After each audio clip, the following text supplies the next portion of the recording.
Hello hi everyone. Already మీరు అందరూ తమ్ముళ్ళలో చూసుంటారు. ఈఎంఐలో ఏసీ, టీవీ, వాషింగ్ మిషన్ లాంటివి ఏమైనా తీసుకుందాం అనుకుంటే ఏ ఫైనాన్షియల్ తీసుకుందాం బెటరా కాదా అని ఈ వీడియోలో చూద్దాం. ఫస్ట్ ఆఫ్ ఆల్ వీడియోలోకి వెళ్ళే ముందు వీడియో ఎవరికైనా నచ్చితే లైక్ చేయండి, సబ్స్క్రైబ్ చేయండి అండ్ షేర్ చేయండి. ఓకే, ఇంకా లేట్ చేయకుండా టాపిక్లోకి వెళ్ళిపోదాం. మనకి ఈ రోజుల్లో ఫైనాన్స్ అంటే ఈఎంఐలు, ఏసీ, టీవీ, వాషింగ్ మిషన్ లాంటివి ఏమైనా స్టోర్కి వెళ్ళి తీసుకుందాం అనుకుంటే మనకి బ్యాంకింగ్, నాన్ బ్యాంకింగ్ చాలా వరకు ఫెసిలిటీస్ అనేవి ఉన్నాయి. అందులో మేజర్గా చెప్పుకోవాలి అనుకుంటే బజాజ్ ఒకటి, IDFC, HDFC, HDB, Kotak, ICICI లాంటి చాలా ఫైనాన్స్ అనేవి మనకి అవైలబుల్గా ఉన్నాయన్నమాట. అండ్ ఫస్ట్ ఆఫ్ ఆల్ మనం మాట్లాడుకుంటే బజాజ్ గురించి ఫస్ట్ మాట్లాడుకుందాం. దీంట్లో కూడా యాజ్ యూజువల్గా మనకి నో కాస్ట్ ఈఎంఐ వస్తుంది. అండ్ దట్టు ప్రతి ఫైనాన్స్లో కూడా మనం ప్లసెస్ అండ్ మైనసెస్ ముందు మాట్లాడుకుందాం. సో ఫస్ట్ బజాజ్ నుంచి స్టార్ట్ చేద్దాం. సో బజాజ్లో ఫస్ట్ యాజ్ యూజువల్గా నో కాస్ట్ ఈఎంఐస్ వస్తుంది. అండ్ దట్టు ఏంటంటే ఇందులో మెయిన్ ప్లస్ పాయింట్ ఏంటంటే ఇందులో లాంగ్ టెన్యూర్ స్కీమ్స్ అనేవి ఉంటాయి. సో మీరు ఏదైనా ప్రోడక్ట్ ఏదైనా 30,000 రూపాయలు ఐటమ్ తీసుకుందాం అనుకుంటే దాన్ని 6 మంత్స్కి పెట్టుకోవచ్చు, 8 మంత్స్కి, 12 మంత్స్కి, 18 మంత్స్కి, నాట్ ఈవెన్ 24 మంత్స్కి కూడా పెట్టుకోవచ్చు. అండ్ దట్టు ఏంటంటే లో ప్రాసెసింగ్ ఫీజెస్ ఉంటాయి. రిమైనింగ్ ఫైనాన్స్తో కంపేర్ చేస్తే మీకు ప్రాసెసింగ్ ఫీజెస్ అనేవి చాలా లో ఉంటాయి అన్నమాట. సో అండ్ అదొక ప్లస్ పాయింట్ మేజర్గా. అండ్ నెక్స్ట్ దీంట్లో మేజర్ ప్లస్ పాయింట్ ఏంటంటే ప్రీ క్లోజింగ్ ఛార్జెస్. మీరు రిమైనింగ్ ఏ ఫైనాన్స్లో తీసుకున్నా కూడా ప్రీ క్లోజింగ్ ఛార్జెస్ అనేవి 3% దాకా ఉంటుంది, ప్లస్ జిఎస్టీ. ఇందులో ఏంటంటే మనకి ప్రీ క్లోజింగ్ ఛార్జెస్ అనేవి చాలా చాలా తక్కువగా ఉంటాయి.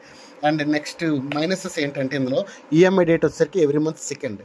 సో మీరు ఫస్ట్ కల్లానే అకౌంట్లో డబ్బులు వేసుకోవాలి. సో మనకి శాలరీస్ పడేసరికి 2వ తారీఖు, 3వ తారీఖు, 4వ తారీఖు ఇలా పడుతూ ఉంటుంది.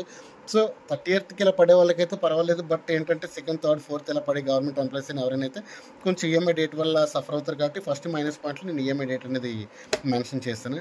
అండ్ నెక్స్ట్ ఇందులో బౌన్స్ రేషియో కొంచెం ఎక్కువ ఉంటుంది. అంటే మనం ఏదైనా ఈఎంఐ పెట్టుకున్న తర్వాత ఒకవేళ పొరపాటున డబ్బులు వేయకపోతే బౌన్సెస్ అండ్ చెక్ ప్రెజెంటేషన్ అనేది కొంచెం ఎక్కువసార్లు ప్రెజెంట్ చేస్తారు. దానివల్ల బౌన్స్ ఛార్జెస్ అని, పేనల్ ఛార్జెస్ అని, ఈసీఎస్ ఛార్జెస్ అని కొంచెం ఎక్కువగా కట్ అవుతుంటాయి. సో ఇదొక main minus point. And next దీంట్లో ఇంకో మేజర్ అంటే మరి క్రెడిట్ స్కోర్ అలాగే ఎఫెక్ట్ అవుతుంది. మైనస్ అంటే మరి బౌన్స్ అదంతా పడుతుంది కాబట్టి క్రెడిట్ అనేది ఎఫెక్ట్ అవ్వడం కామన్, దాంతో కార్డ్ బ్లాక్ అయిపోతుంది. అండ్ నెక్స్ట్ మీరు వేరే ఫైనాన్స్లో ఎందులో తీసుకుందాం అనుకుని మీ సిబిల్ డ్రాప్ అవ్వడం వల్ల వేరే దాంట్లో అవ్వదు అనమాట. These are the minus points. And next second ప్రయారిటీకి వచ్చేసరికి ఐడిఎఫ్సి. ఇందులో కూడా నో కాస్ట్ ఈఎంఐ అనేది మనకు వాళ్ళు ఇస్తారు. అండ్ నెక్స్ట్ ఇందులో ప్లస్ పాయింట్స్ వచ్చేసరికి ఈఎంఐ డేట్ కొంతవరకు. ఎందుకు ఈఎంఐ డేట్ ఇందులో ప్లస్ పాయింట్ అన్నాను అంటే మనకి బజాజ్లోకి వచ్చేసరికి ఈఎంఐ డేట్ సెకండ్, ఇది కొంచెం థర్డ్. అంటే 1 డే కొంచెం మనకి వెనక్కి వెళ్తుంది కాబట్టి సమ్వాట్ కొంచెం దాంతో కంపేర్ చేస్తే బెటర్. అండ్ నెక్స్ట్ దీంట్లో బజాజ్తో కంపేర్ చేస్తే ఇందులో క్యాష్ బ్యాక్స్ అనేవి కొంచెం వరకు చాలా బాగుంటాయి. ఎందుకంటే బజాజ్లో మ్యాక్స్ క్యాష్ బ్యాక్స్ అనేవి ఏదో టీవీస్కి వీటికి ఏదో పెడితే 1 EMI క్యాష్ బ్యాక్ తప్పించి రిమైనింగ్ పట్టుకుంటాం.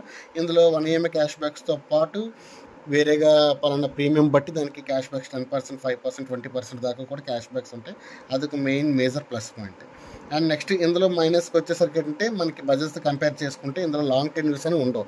మ్యాక్స్ 8 to 12 months అంతవరకే ఉంటాయి. అంతకు మించి అయితే లాంగ్ టెన్యూర్స్ ఇందులో ఎక్స్పెక్ట్ చేయడానికి అవ్వదు. అండ్ నెక్స్ట్ ఇందులో కొంచెం ప్రాసెసింగ్ ఫీస్ అని కొంచెం హై ఉంటాయి అనమాట. బజాజ్లో మనకి 600, 800 ఇలా పడుతుంది. ఇందులో 1000 రూపీస్, 1200 రూపీస్ ఇలా పడుతుంది. అండ్ నెక్స్ట్ ఇందులో మెయిన్ మైనస్ ఇంకోటి ఏంటంటే ప్రీ క్లోజింగ్ ఛార్జెస్. మీకు బజాజ్లో ప్రీ క్లోజింగ్ ఛార్జెస్ అనేవి ఉండవని చెప్పాను కదా. ఫర్ ఎగ్జాంపుల్ మీరు 30,000 ప్రోడక్ట్ తీసుకుంటే 2 EMIs పే చేస్తారు, 5,000 చొప్పున. ఇంకా 20,000 ఉంటుంది కదా. అదే బజాజ్లో మీరు 20,000 ఒకేసారి క్లోజ్ చేద్దాం అనుకుంటే మీ ప్రీ క్లోజింగ్ ఛార్జెస్ ఏవి ఎక్స్ట్రా పడవు. ఏదైతే 20,000 ప్రిన్సిపల్ అమౌంట్ అవుట్ స్టాండింగ్ ఉందో అది పే చేసుకుంటే సరిపోతుంది. బట్ ఐడిఎఫ్స్లో ఏంటంటే ఆ 20,000కి 2 to 3% pre closing charges plus GST pay చేయాలి. ఇది ఒక మెయిన్ మైనస్ పాయింట్ అనమాట. అండ్ మై థర్డ్ ప్రయారిటీ ఏంటంటే హెచ్డిబి. ఇందులో కూడా నో కాస్ట్ ఈఎంఐ వస్తుంది. And next same plus points ఏంటంటే ఇందులో ఈఎంఐ డేట్ 4th. మనకి బజాజ్లో సెకండ్, ఐడిఎఫ్సిలో థర్డ్, హెచ్డిబిలోకి వచ్చేసరికి 4th. సో మనకి ఏంటంటే 4th కాబట్టి కొంతవరకు ఈఎంఐకి వెసులుబాటు బాగానే ఉంటుంది కాబట్టి నేను ప్లస్ పాయింట్లో మెయిన్ ప్రేయర్గా ఇది పెట్టాను. అండ్ నెక్స్ట్ ఇందులో క్యాష్ బ్యాక్స్ చాలా చాలా చాలా ఎక్కువ ఉంటాయి. మీకు అందులో అయితే చూసుకోవాల్సిన పని లేదు. క్యాష్ బ్యాక్స్ పరంగా అయితే HDB is the number 1. And next ఇందులో మైనస్ పాయింట్స్కి వచ్చేసరికి ఏంటంటే యాజ్ యూజువల్గా ప్రీ క్లోజింగ్ ఛార్జెస్ అనేవి కామన్గా ఇందులో కూడా ఉంటాయి. అండ్ నెక్స్ట్ ఇందులో మెయిన్ ఏంటంటే ప్రతిసారి కూడా డాక్యుమెంట్స్ తీసుకెళ్ళాలి. ఇప్పుడు మీకు బజాజ్లో, ఐడిఎఫ్స్లో ఏంటంటే ఒకసారి ఆధార్ ప్యాన్ మీరు ఇచ్చిన తర్వాత డాక్యుమెంట్స్ నెక్స్ట్ టైం నుంచి ఇంకా అక్కర్లా. వాళ్ళకి ఏంటంటే mobile number, date of birth ఇవి చెప్తే సరిపోతుంది. బట్ హెచ్డిబికి ఏంటంటే ప్రతిసారి మీరు ఆధార్ కార్డ్ ఫిజికల్గా తీసుకెళ్ళాలి, పాన్ కార్డ్ ఫిజికల్గా తీసుకెళ్ళాలి, రిమైనింగ్ డాక్యుమెంట్స్ అన్నీ కూడా ఫిజికల్గా తీసుకెళ్ళాలి. సో మీకు అది కొంచెం ఇబ్బంది అవుతుంది. అండ్ నెక్స్ట్ మైనస్ పాయింట్స్కి వచ్చేసరికి ఏంటంటే మేజర్గా లాంగ్ టెన్యూర్స్ అనేవి అస్సలు ఉండవు. అసలు మనకి 8 months, 10 months ఇందాక ఏదైతే ఐడిఎఫ్స్లో చెప్పానో ఆల్మోస్ట్ ఇంచుమించుగా అలానే ఉంటుంది. అండ్ నెక్స్ట్ దీనికి కూడా పెద్దగా కార్డ్ అనేది వాళ్ళు ప్రొవైడ్ చేస్తారు, బట్ అది ఇన్సూరెన్స్ కార్డ్లా ఉపయోగపడుతుంది తప్పించి మీకు కార్డు బజాజ్ కార్డులో ఆన్లైన్లో తీసుకోవడానికి, ఐడిఎఫ్సిలో ఆన్లైన్లో తీసుకోవడానికి అయితే పనిచేయదు. And my fourth priority is HDFC. ఇది బ్యాంకింగ్ సెక్టర్. అండ్ నెక్స్ట్ ఇది కూడా నో కాస్ట్ ఈఎంఐ ఇస్తుంది. అండ్ నెక్స్ట్ ఇందులో మెయిన్ ప్లస్ పాయింట్ వచ్చేసరికి యాజ్ యూజువల్గా ఈఎంఐ డేట్ 5th. అండ్ మీకు ఇందులో కూడా హెచ్డిబితో ఈక్వల్గానే ఆల్మోస్ట్ క్యాష్ బ్యాక్స్ అనేవి ఉంటాయి. అంటే అకేషనల్గానే ఉంటాయి, మామూలుగా టైంలో కూడా ఇందులో ఉంటాయి. అండ్ నెక్స్ట్ రిమైనింగ్ ఫైనాన్స్తో కంపేర్ చేస్తే బౌన్స్ రేషియో అనేది దీంట్లో కొంచెం వరకు బాగుంటుంది. అంటే ఇప్పుడు మీరు బజాజ్లో ఐడిఎఫ్సి హెచ్డిబితో కంపేర్ చేసుకుంటే వాళ్ళు 4-5 టైమ్స్ కూడా చెక్ ప్రజెంట్ చేస్తూ ఉంటారు. బట్ వీళ్ళు 1 or 2 టైమ్స్ మించి ఇప్పటిదాకా ఎప్పుడు ప్రజెంట్ చేసినట్టుగా నేనైతే ఇప్పుడు వినలేదు. సో అదొక మెయిన్ మేజర్ ప్లస్ పాయింట్ అవుతుంది. అండ్ ఆల్ ఫైనాన్సెస్తో కంపేర్ చేసుకుంటే మాత్రం ప్రాసెసింగ్ ఫీ అనేది మాత్రం చాలా చాలా చాలా తక్కువ ఉంటుంది. బట్ మొబైల్స్ ఎక్సెప్ట్ మొబైల్స్ అనమాట, మొబైల్స్ మాత్రం కొంచెం హై ఉంటుంది. అండ్ నెక్స్ట్ ఇందులో మైనస్ వచ్చేసరికి ప్రీ క్లోజింగ్ ఛార్జెస్ అనేవి కామన్గా ఉంటాయి, 2 to 3% plus pre closing charges. And next హెచ్డిఎఫ్సికి అసలు కార్డ్ అనేది ఏది ఉండదు.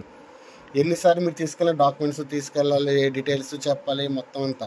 అంటే సెపరేట్గా ప్రీ అప్రూవ్డ్ లిమిట్స్ లాంటివి అనేవి ఏవి ఉండవు. Always documents required. And long tenures అనేవి ఇందులో అసలు ఎక్స్పెక్ట్ చేయడానికే లేదు. అది ఈరోజు టాపిక్ అయితే ఇది. మీకు ఇందులో ఏ ఫైనాన్స్ అయితే బెటర్ అనిపించిందో నాకు కామెంట్ సెక్షన్లో కామెంట్ చేయండి.